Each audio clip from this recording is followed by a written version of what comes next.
Bonsoir Lionel. Bonsoir, bonsoir. Et tu t'appelles Lionel Pinault. Pinault, exactement. Et depuis 2020, on me parle de toi. Ah bon? Oui, c'est vrai. Moi? Mais je suis extrêmement discret, je comprends pas pourquoi. Oui, non mais c'est vrai en même temps. Et c'est vrai que je me suis dit non, mais j'ai tellement envie de te rencontrer. Ça parce plaisir. que même moi, je peine parfois à les suivre en déboulé. Et toi, t'es là. Ouais, moi je suis là tout à fait. En fait, je suis là grâce à ça. Grâce au C'est chacha. grâce au chacha. Vraiment grâce au chacha. C'est M'accroche vrai. au chacha. Et on suit la musique, on suit le mas, on suit l'amour que la musique nous apporte, qu'on apporte à tout ça.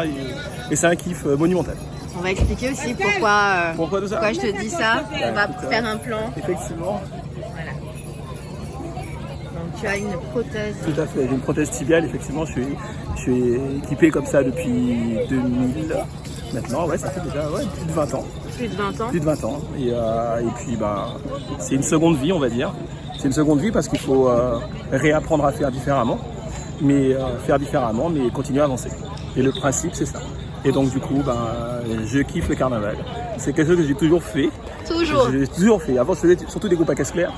Et puis, en 2019, j'ai tenté Vim parce que je me dis, la musique était trop prenante à chaque fois. Quand j'ai terminé avec Toon Black, vers 20h du côté de l'assainissement, il y avait Vim qui arrivait, j'écoutais la musique, je trépignais à côté en envie d'empiler, j'aurais trop kiffé pouvoir jouer là-dedans. Et puis un jour, j'ai une amie qui est à Vim et qui m'a dit mais viens essayer, on va voir si tu peux arriver à tenir. Je dis ouais mais vous marchez beaucoup dans les groupes à peau, j'avais beaucoup d'a priori sur tout ça. Mais le problème des a priori c'est que ça m'empêche d'avancer. Donc j'ai viré l'a priori et puis on essaye. Au pire j'y arriverai pas, donc moi j'essaye. Et puis j'ai vu que j'ai réussi. Et du coup, bam, Vim, et je suis là.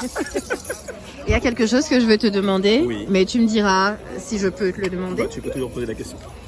Comment est-ce que Comment ça m'est arrivé? Comment ça t'est arrivé? Ah oui, alors comment ça m'est arrivé? Ça m'est arrivé en 2000, comme je disais, en fait, un accident de voiture.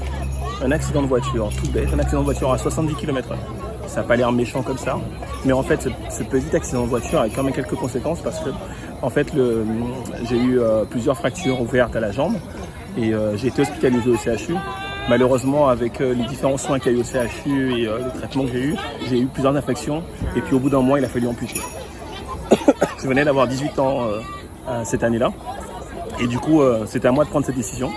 Il fallait que je décide du coup si je tentais le coup d'être hospitalisé pendant plusieurs mois, voire années, ou si je prenais la décision d'amputer, de passer à autre chose. Donc ça n'a pas été facile. Mais j'ai énormément de chance parce que j'avais ma famille avec moi, j'avais mes amis avec moi. Et donc du coup, comme j'ai dit, comment on ne peut pas faire avec, on fait sans. Et puis on continue à avancer. L'objectif c'est d'avancer et puis c'est nous qu'a fait quoi. Et c'est exactement ce qu'on trouve ici, c'est nous qu'a fait. C'est là que tu prends place. Là où je prends place, à chaque pause, on a l'assainissement ou la pause ailleurs aussi, c'est pareil. Il faut que je retire en fait la prothèse pour pouvoir... Je peux te filmer? Oui, tu peux filmer. Ouais, je peux. Je sèche. Parce qu'en fait, comme je transpire beaucoup, ça pompe dans la prothèse, tu vois. Et sinon, ça risque de me blesser.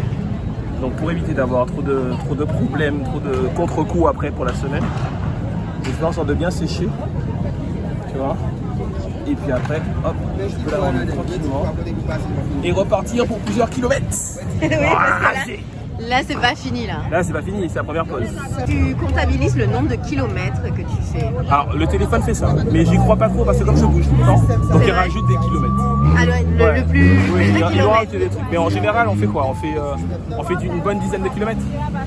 Pour les sorties, on fait entre 10 et 15. Les grosses sorties, on va toucher les 18. Mais ça fait... Honnêtement, j'hésitais vraiment à aller dans ce groupe à peau par rapport aux distances et par rapport à la vitesse de marche. Parce que je ne pensais pas pouvoir tenir la cadence. Vraiment, en dehors du carnaval, faire ce genre de choses, je ne fais pas. Marcher autant, je ne fais pas. Tu le fais pas? Je fais pas. Non, franchement, honnêtement, je fais pas. Je vais faire du vélo, je vais faire des choses comme ça, mais de la marche en elle-même ou de la genre course à pied ou tout ce qui est des choses comme ça, non, je fais pas.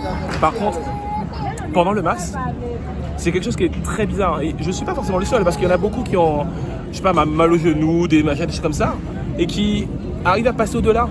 Je veux dire, il n'y a que pour le mas que quelqu'un va prendre une passe qui pèse, je sais pas combien de kilos, partir de l'orifice, venir à l'assainissement, aller virer au fond logis, revenir. Non, il n'y a que pour le mas qu'on fait ça. Et ça, c'est génial. Et pourquoi on le fait? Bah, je sais pas, c'est un délire de ouf. Et c'est sûr que En dehors du masque, venir en boxeur dans Bois-d'Apit? Non. Clairement pas. Et là pourtant, je me sens vachement bien. Et là, tu es reparti pour plusieurs kilomètres. Et là on est reparti pour plusieurs kilomètres. De Merci. délire, de fun et d'amusement. L'embou.